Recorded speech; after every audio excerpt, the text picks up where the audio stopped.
Anyway, thank you for coming. What an audience, brilliant. I'm really chuffed because Gillian here is a very busy lady, and I keep on pushing her, not too hard, but she always willing, so willing, and then she puts this whole package together like this.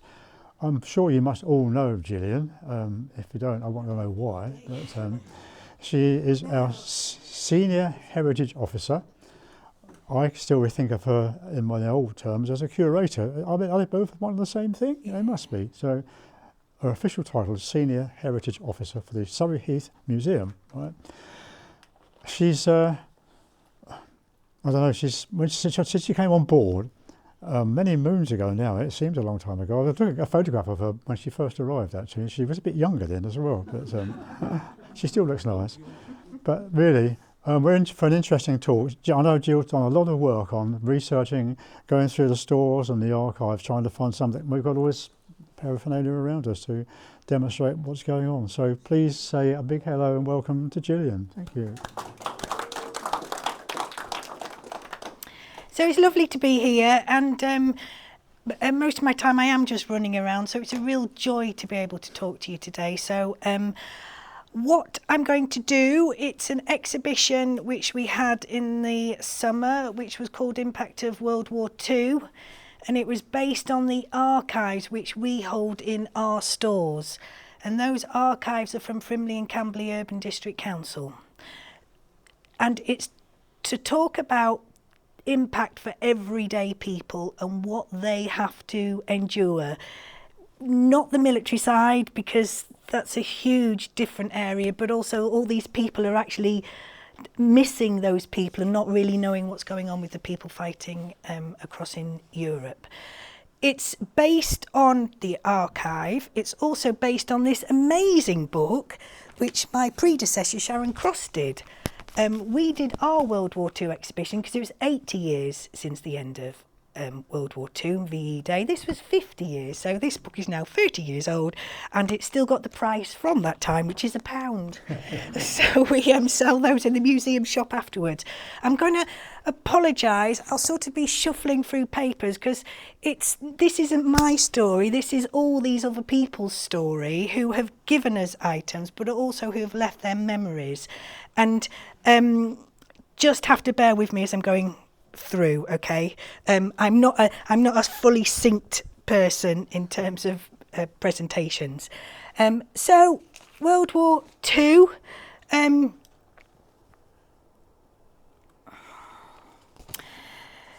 War was declared 3rd of September 1939 by Neville Chamberlain. This was only 20 years after the end, just over 20 years after the end of the First World War. So the country was actually starting to prepare before the war was declared from 1937, 1938 onwards, and putting things in place. The government quickly mobilised a whole descending of authorities in each of the areas. The councils were responsible for implementing most of those. There was centrally the Ministry of Home Security, and they then fed instructions down to the local councils, of which they all had an emergency committee.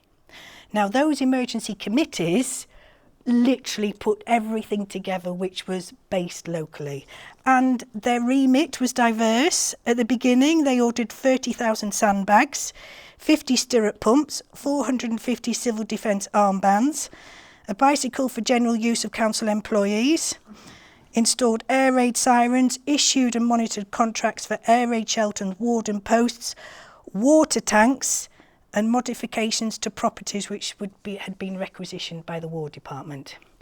This area, we had Sandhurst, we had Deepcut, Aldershot is the home of the military, of the army. So we were an area which needed that sort of, that central organisation. This is Camberley in 1950s, so a little bit later, but we were a quiet provincial town really, and we'd grown a bit, but it's only post Second World War does Camberley really turn into the Camberley we see today. Before then, it had some development, but it stayed a sort of a similar size and a similar reach, similar population for a number of years. And of course we had lots of military people coming here. They also then came to live here. Some of the large houses, which some of those houses exist now, but a lot have been turned into gorgeous flats. A lot of people retired here and then built large houses. So Neville Chamberlain, I just wanted to mention that this lady, his sister, Ida Chamberlain, and Ida and Hilda both lived near Hackney Whitney. And Ida was the first alderman of Hampshire County Council. So Neville Chamberlain would have driven past us on the A30 as he's going to see his sister. But he was the Prime Minister for the first year of the war, and then Winston Churchill was for the remaining part of the year of the war. But he also came to visit. We had the Free French Forces here from 1942 onwards, and Churchill and Charles de Gaulle came to review the troops on the Common, where they were on the old Dean Common, but also at Blackpush Airport. So we were a pretty important area, not just that military association, but wider as well. Now, as I mentioned, a lot of the central organisation took place from Frimley and Camberley District Council, which thankfully still exists. It's on London Road. It's been turned into Derrick Horn Court, so it has sort of sheltered living arrangements at the back. This pub, the Victoria pub, next door, that whole area now is where the leisure centre is. That pub was where the first ever motocross race took place from in 1924. So Camberley is the home of motocross as well, of which we're very proud of that. I sort of mentioned the responsibilities of Frimley and Camberley Urban District Council. It was the same for Bagshot Rural District Council. They had the same setup. One of the main things which happened in 1938 is conscription. The Military Training Act was May 1939, when young men 20 to 21 were asked to sign up. The National Service Act in 1939 extended that from 18 through to 41.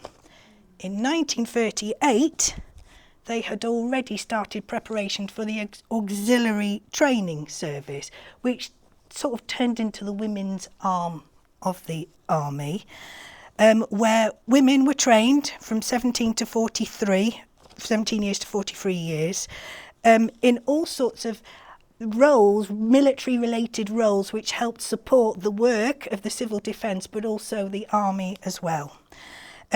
Clerical, transport, and manning anti-aircraft guns, searchlights, all those types of things. Now, of course, we had the late Queen Elizabeth, Princess Elizabeth, train here at Maywood House in 1945 when she was 19 years old. And she'd actually pestered her mum and dad, the King and Queen, for a year before they were allowed her to take part in the 6-week training. I mentioned the people who are really important in the stories and to be able to present history, which is now 80 years ago. Cecil Curran, the gentleman in the middle from Bagshot, he was 16 years old. I'll talk about the fire service, I'll talk about the local defence volunteers, the Home Guard, I'll talk about the fire auxiliary service, but there were lots of other people who enlisted in all sorts of different roles within the community. Cecil, 16, he enlisted in the Police Auxiliary Messaging Service, so that is his uniform.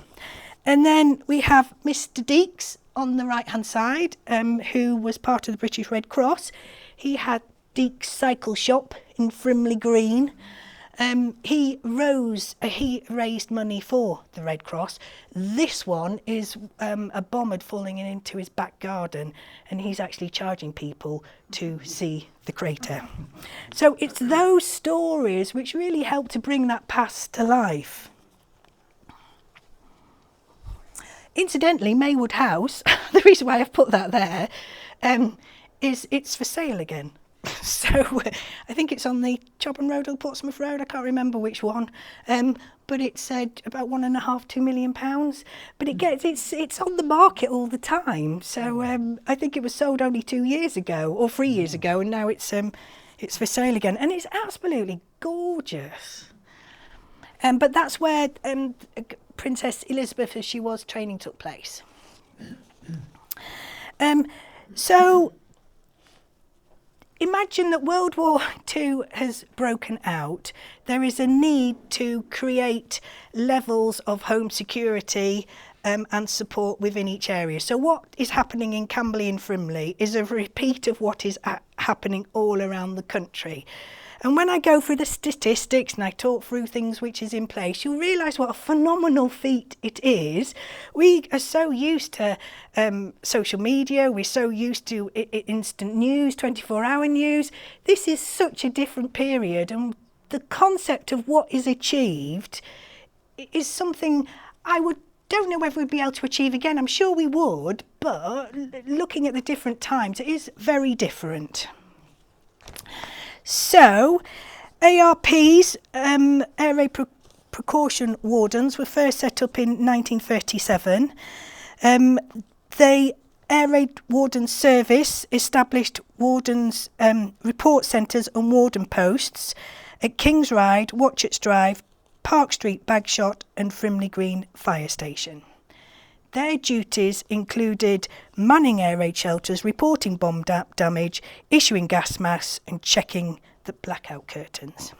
So one of the first quotes is from a little lass who remembered her home in Deepcut, where she'd left the bathroom light on overnight when it was blackout, and she remembers I can remember the policeman coming one night and asking who the culprit was, and my dad said, "Here she is, come on out."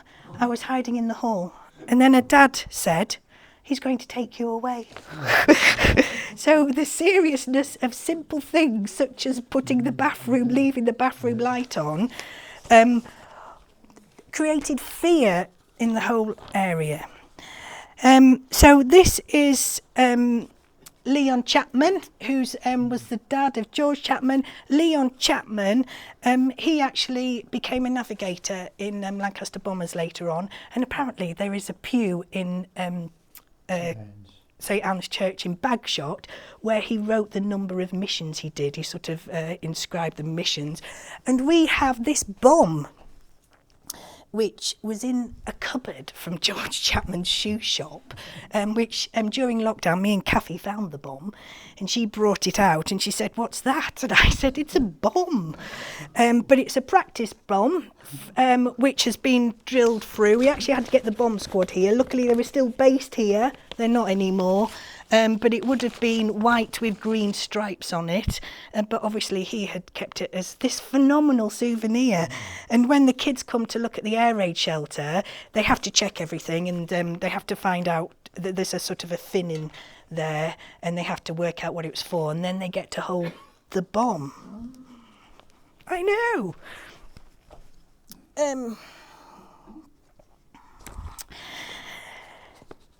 So Women's Voluntary Service was also was set up in 1938, again, year prior to the war being declared. They supported the ARP wardens in their war work, but they also worked in hospitals and community centres. Frimley and Camberley Urban District Council reported that they wrote all the names and addresses of all the rationing books locally. And the ARP became part of the Civil Defence Service in 1941.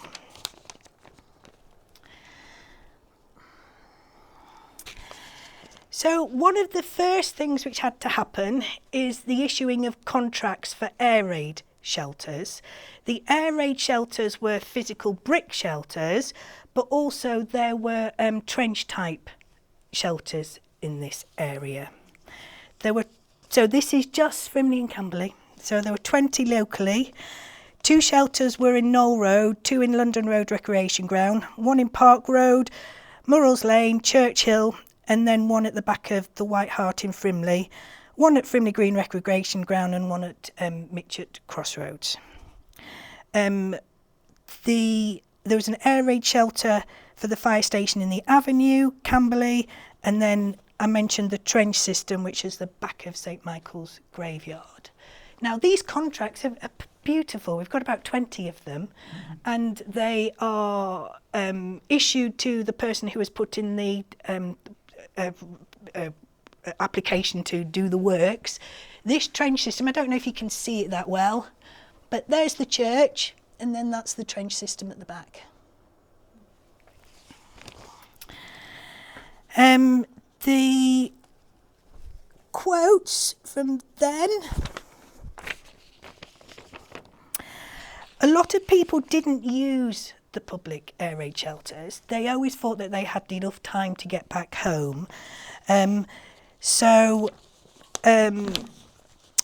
lady, I never went in them. They were built everywhere, but we all presumed we would have time to get home. You didn't go far in the war years. One lady, this little girl, who is Pat Bedford. She can remember, I came back from school to find all sorts of earthworks going on with barrows in the back of the garden. So the existence of air raid shelters, they needed to be banned, and that was the role of the ARP wardens, but their role was also to check for bomb damage as well. So in 1940, there was a year where there were various bombing raids. The first one was on the 3rd of August 1940 in Frimley Green. They reported bombs falling on the South Ward Recreation Ground, field north of Buckhurst Road, Mr Deake's Orchard, which is the one he then opened up for the Red Cross to raise money, King's Head, Rorke's Drift, Salisbury Grove, and then Mitchett Place in the military camp. Then in September, again, there was reports of damage on London Road, mainly in Camberley, and then again 8th of October 1940 on Watchett's Drive. It's after these bombing raids in 1940 did the military college decide to drain both their lakes, because obviously with the bombing they were getting nearer and nearer. They also drained Tomlin's Pond as well, and that was important because as the Germans are flying from the air, they'll be looking out for the water areas and to be able to work out on their maps where the military college is. Gas masks. Apparently up to 40 million gas masks were issued. I'm not sure where that figure has come from. So, but gas masks were already being produced, ready for the declaration of World War II. So when World War II was declared, they were already distributing gas masks, and their fear was that gas was going to be released as it had done in the First World War and within the trench system. We never had any gas bombs, but there was laughing gas release from the military college. Within the plans, they needed to have decontamination centres for the clothes, and then they needed to have cleansing stations where people could go and then be washed. So ARP, there's also this whole area if bombs are fallen. The laundry in Yorktown was the place where people went to be decontaminated. And then there were cleansing stations at Watchett's Pavilion, Frimley Green Pavilion, School Lane in Camberley, and Frimley and Camberley District Hospital. Each of those cleansing cleansing stations had 10 men squad. Now, you can't really see this map, but if you look at it afterwards, you can see where the cleansing stations, you can see where the bombs fall. It was like a sort of a general dotted map of where they were placing things in World War II. What's really interesting is that they had to find water for the auxiliary fire service as well, so they could put out fires, which are probably, oh, here we go. So they identified where they had natural water, and then they created water tanks as well. So, for instance, College Lake, or what was left of it, the Blue Pool, Cornwallis, Claremont Avenue Pond, Ballas Pond, Station Pond, Watchetts Lake, Frimley Park Hospital, Tomlins Pond, Wharfton Lake, Toad Hall, Frimley Green Waterworks. So, as well as creating water tanks, they had already identified where the water source is, where they could go immediately for water. So, with the issuing of gas masks, that was the role of the ARP wardens. The Morrison shelter was inside, which everybody hated. Terrible, terrible things. So claustrophobic even now. And then the Anderson shelter, which was in the garden. So I mentioned the auxiliary fire service. The fire service as we know it, the sort of a county council funded fire service, dates from 1941. So before then, fire stations were all locally funded. The point of the Second World War is it actually created a professional fire service.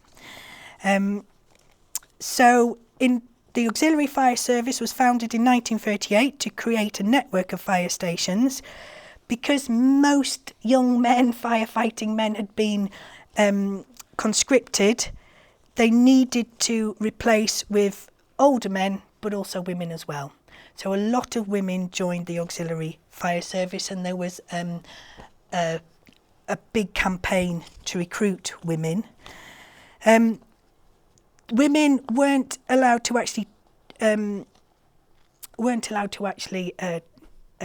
tackle the fire, but they were allowed to look out for fire watching for incendiary bombs, driving communications, and a really important task was clearing all the lofts in the houses which were adjoined, so that if a house was bombed, if they had nothing in their loft, it meant that the fire wouldn't go from house to house. And this is Joan Coombs, who was a local lady, who I think was the auntie of Mary Bennett, who also used to work here. So, medical provision. We had cottage hospitals in Frimley, Bagshot and Windlesham, but a lot of large houses, military houses, were requisitioned by the War Department to house officers and billeted staff, but also to turn into military hospitals for recuperation. We had Heatherbank on Church Hill, Furlands, which is now where Furlands Avenue is, Paddock Wood in Lightwater for the Free French soldiers, and then Marlborough Hall, which is a sort of a really large, gorgeous lecture room in Frimley Park Mansion. We were given, about 4 years ago, this football boot, which was found in a house on Church Hill, and I don't think it says the house, but they found it in the floorboards. And at that time, this the house was a recuperation hospital for the Canadian Forces, and inside the boot was a football team, notes of a football team.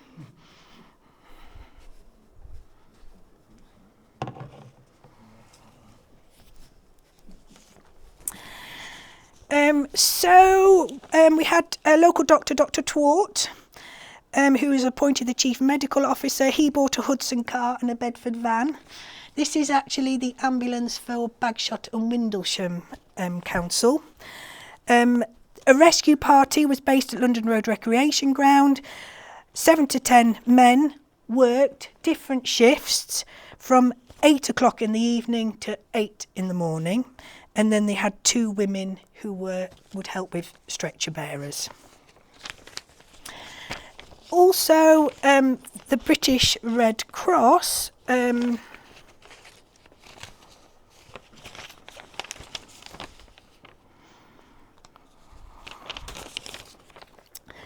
they took over the Poplars on Frimley Road, which was already a sort of a dilapidated house with stables and outbuildings.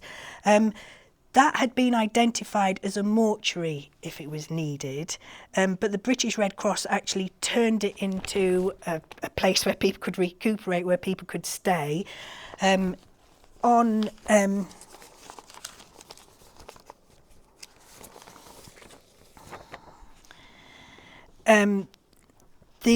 One of the ladies who, one of the British Cross nurses, said we had to go down and try and convert that dilapidated Poplars into a first aid receiver.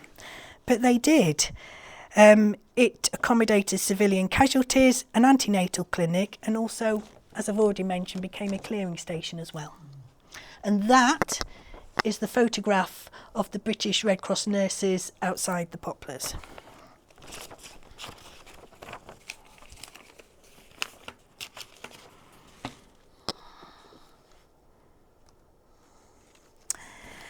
The Local Defence League, originally, the Local Defence Volunteers, which became the Home Guard, May 1940. By September it changed its name to the Home Guard. 1940, you can see the bombs are falling. There's a definite fear of imminent invasion.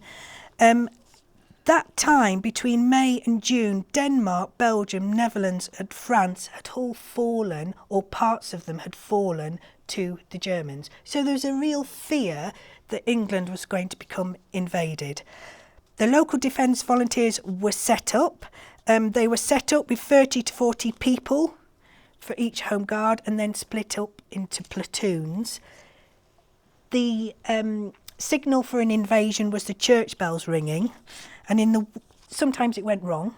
So the Woking News in September 1940, Reverend Smith, who was the vicar of the Holy Trinity the Holy Trinity Church at West End, was telephoned to say that there was an imminent invasion. He, with his verger and gravedigger, who was called Slasher Crane, ran to the church bells, rang the bells.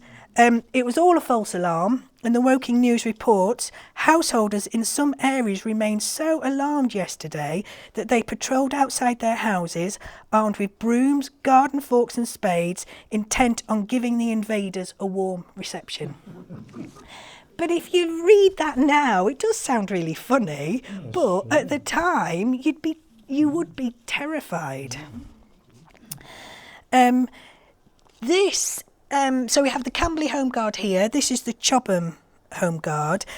This photograph, we've got a couple of photographs, there's another one I'll show you, which should not have been taken. So a lot of people were not allowed to take photographs. And this is of King George V, and he's inspecting Chobham Home Guard. He was based at Windsor for most of the war with his 2 daughters and his wife.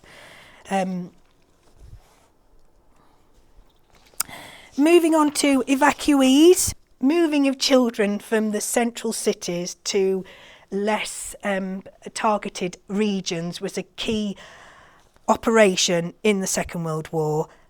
Hundreds of thousands of children were moved. A lot have actually returned. The first year of the World War II was known as the Phony War because not a lot happened. So evacuations took place from 1939. A lot of people returned to their homes, but then they returned again to different areas. We had 1,000 children billeted here. Windlesham and Bagshot had 1,500 children. This is the Duke of Connaught at the top, and he had 50 children billeted in Bagshot Park, and each of them, there were 4 different rooms for each of the age ranges, and we've put up beds. But we also had refugees from Belgium and also France here, and I'll talk a bit later about the Free French Forces who were based here as well. So, going on for the bombs and the plane crashes, plane crash on the right hand side, there was a German Heinkel bomber which came down near Gordon School on West End Common in September 1940. 4 crewmen were captured and the plane was carrying specialised navigational equipment, and it was thought to have been a secret spy mission. Later, towards the end of the war, we had another plane crash, but that was a British RAF Stirling bomber which came down in Windlesham, and 7 crewmen were killed, and there's a memorial to that. But this is some plate or something from that Heinkel bomber which came down. Now, how cool is that?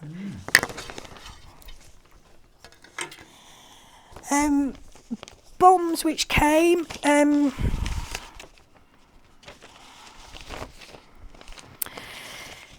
because of the military association with Sandhurst here, the Royal Logistics Corps at Deepcut, military training camps at Pirbright, as I've mentioned, Aldershot, but also Farnborough, and then we had RAF Hertford Bridge, which is now Blackbush. Also, Fair Oaks trained pilots to fly Tiger Moths.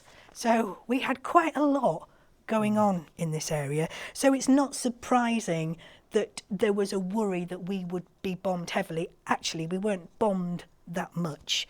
And as I said, the college drained their 1.5 of their lakes, not the top lake and half of the bottom lake, once the bombs had started to fall in this area.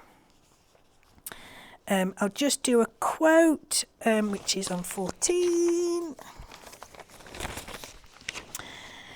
A lady can remember on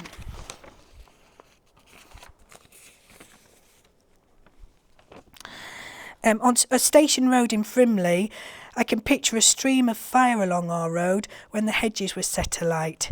She was only a small child, and her parents were frantic because she disappeared when the bombs had fallen. She was eventually discovered in the kennel of a neighbour's dog. And as I said, they drained the lakes at the college after the bombs had fallen. We always wondered why they didn't drain them before the beginning of the war, but they didn't. We had a bomb fall on London, on Frimley Road, which killed 1 person. And then we had a crater. This crater was actually in Chobham Common. And it has this amazing quote.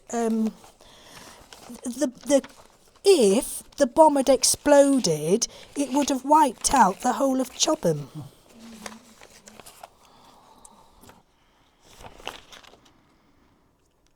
I can't find it. I'll find it later. Oh, here we go. Oh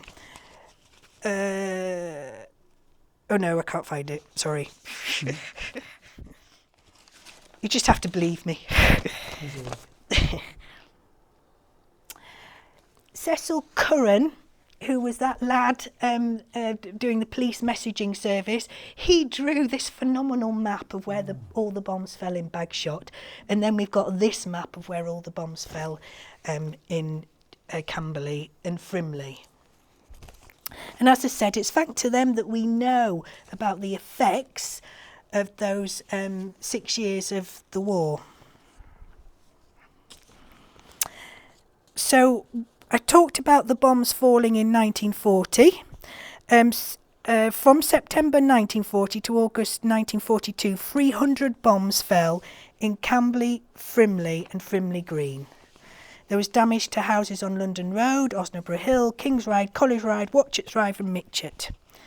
And on the 25th of August 1942, a high explosive bomb fell at Grove Farm, Frimley Green. In all, 5 houses were completely lost and 600 reported damage. Everybody could apply to the local council for funds to help fix the bomb damage. And it's really interesting what happens. So I live on Barossa Road, and there's a bomb which falls sort of to the north of Barossa Road. There's no actual bomb damage, but the series of houses have plaster missing, plaster falling from the ceiling, damaged roof tiles, a piece of glass was cracked. The ARP wardens would go around the whole area and check what the damage was, and no people could apply to have that damage fixed.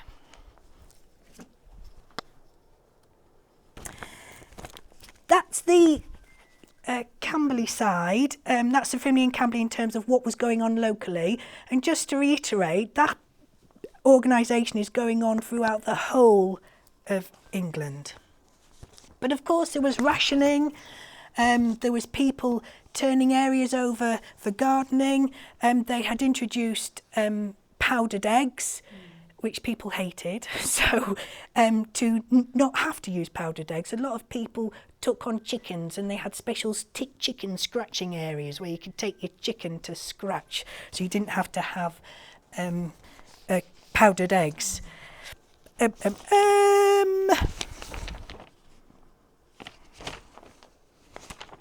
Oh, crumbs, I'm over time.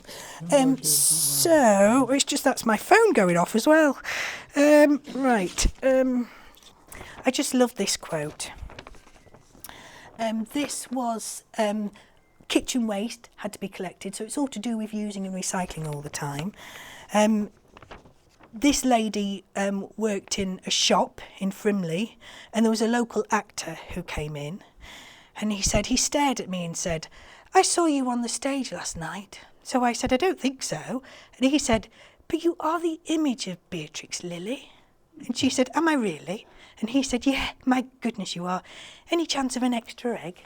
So a lot of people's memories are based on food. So a lot of people remember what they were rationed, what they were like, and all these stories associated with food. So even an egg becomes fundamentally important. And as we know, rationing went on for some things up until the early 50s. Also, metal, all till, aluminium to buy things, metal salvaging, iron rails. The council spent a lot of time trying to negotiate with people that their iron rails were going to be removed, and they had a 2-week notice period from when their iron rails were they were going to plan to remove them, where they could write to say, "Look, can you not remove my iron rails?" And then after the war they were allowed to have compensation for the iron railings being removed. This is a house in Fir Trees, Brackendale Road. "I'm directed by the Senior Regional Officer to refer to the above-mentioned host and to enclose hereby a copy of communication received from the Ministry of Works. In view of the situation of the premises, it would appear doubtful whether retention of the gates is necessary, and unless therefore you have any subjections to raise, it is proposed to inform the Ministry of Works that this department has no observations to make concerning the matter." St Andrew's Church in Frimley Green tried to negotiate as well. "In the case of the parish church and St Andrews and the parsonage, iron railings are in use to enclose consecrated ground and other church property. If removed, the railings would have to be replaced by some other form of material." They don't have their iron railings, so I'm only assuming that they were taken. Then after the war, in 1948, a lot of people were really unhappy that their railings had been taken away. This lady from 1 Edward Avenue, "Will you kindly let me know if I am ever to have any recompense for the iron bars which were taken from my house, 12 Edward Avenue, as I notified you at the time I had no notice served on me that they were going to be taken, and I would have certainly appealed against it because these weren't ornaments, they were there to hold up a fence." And I found out that I think it is disgraceful to damage new property in this way. and to have no recompense. I have been expecting to hear something about this matter, as I have spoken to you about it 2 or 3 times. So there's a lot of negotiation as well. I talked about photographs. This photograph was possibly for D-Day, and it was taken from the back between hedges, and it's a series of tanks, and in the reminiscences this girl remembers a whole line of tanks for about 3-4 hours passing through our area. Tanks, but also military equipment as well. Just quickly mentioning the Free French Forces, as I said, they were on the Old Dean Common. They were here, they became part of the community. And when we did the Free French exhibition 3 years ago, we actually had a lot of associations with people who were the children of those Free French soldiers. And they were based on the Old Dean. This is the Nissen Huts. Playing football for a fundraising event. There was Dettington House on the avenue, which was sort of the place where they went for organisation. This gentleman, Jacques Lawrence, we got communications from his son and photographs from his son, and we were sent this lovely photograph of him when they returned to France, and they're freeing France. This is him on a Land Rover in a French city. Obviously he's been here and then he goes back to France and he's freeing his own country. What was really quite sort of sad really with the Free French Forces, a lot of them came over here and they weren't allowed to tell their family where they were. They were over.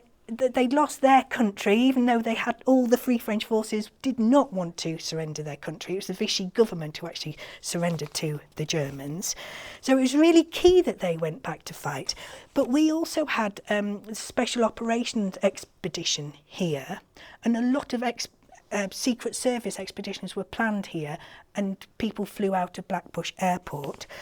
One lady came and told us about her dad, who was called Sergeant Aubin. She wrote to the Airborne Forces Museum to see if they had any records of him, because she knew about a bit of a background as she was growing up, but then her mum and dad split up. She went down to the south coast and she didn't really have a great relationship with her dad, but she found out that he had gone on at least 8 different missions as part of the SOE. He had, on the 26th of August, in September 44, he'd gone to harass the German withdrawal through France. He'd gone to Amherst in April 45 to disrupt German communications in the area. In Cooney, on the 7th of June 44, he'd gone to disrupt German communications in the Vannes region of France. The 60-man units were split into 8 parties and covered an area of 75 kilometres. In Dingson, he went to establish a base of operations behind German lines near Lilleran, France. Oh, I'm going backwards in time, sorry. And then Grog, July 44, he went to establish a liaison with the Marquis in the Perquin area of France. He was a salesman on the 10th of August 44 to sell items to the Germans. And then in an area called Sam West in 44, he established a base of operations in the Forêt de Doualt. 18-man unit ambushed a German convoy and cut a rail line before being forced to withdraw. So that is one man who's based here and the number of missions he's going on. And then just quickly, I talked about this special operations expedition, which was on the Knoll House. This is Watchett's house, which is now where Watchett's Park was. They had Italian prisoner of war sort of stationed there or helping there, but this house became quite integral to house British soldiers and all sorts of different types of things. Watchett House comes up quite a lot. And then quickly, I just wanted to finish with Vestal. Vestal was a all this going on, all the rationing, all the different changes, all the complete change of life for people in the Second World War. fundraising was really important. Salvaging was important, but also fundraising was really important. And this area, we raised enough money to adopt HMS Vestal in 1943. She was involved in Operation Crown, which was a rehearsal for D-Day. Towards the end of the war, she becomes a minesweeper, and she is just off the coast of Thailand, where she is hit by a kamikaze pilot, damaged, and the British Navy actually had to sink her. One petty officer, Peter Connell, says, she seemed to look after us sadly as a dog left behind by its master. She was a lady trying to be proud in her last minutes above water, trying to give us a good last impression of her before she was committed to the depths of that dark blue sea. Just to finish, the sailors on HMS Vestal were asked what was the most important thing they'd want before they go on missions, and they'd all said they'd like a mangle so they could dry their clothes. So they had a large mangle which Camberley bought, took it down to Vestal whenever she was in harbour. It wouldn't fit into the ship, so they attached it to the front of the ship, and then they when they had to let it go, they sort of did a ceremonial funeral for the mangle into the sea. Okay, there's so much more I could talk about, but this was based on the exhibition, and thank you for your patience.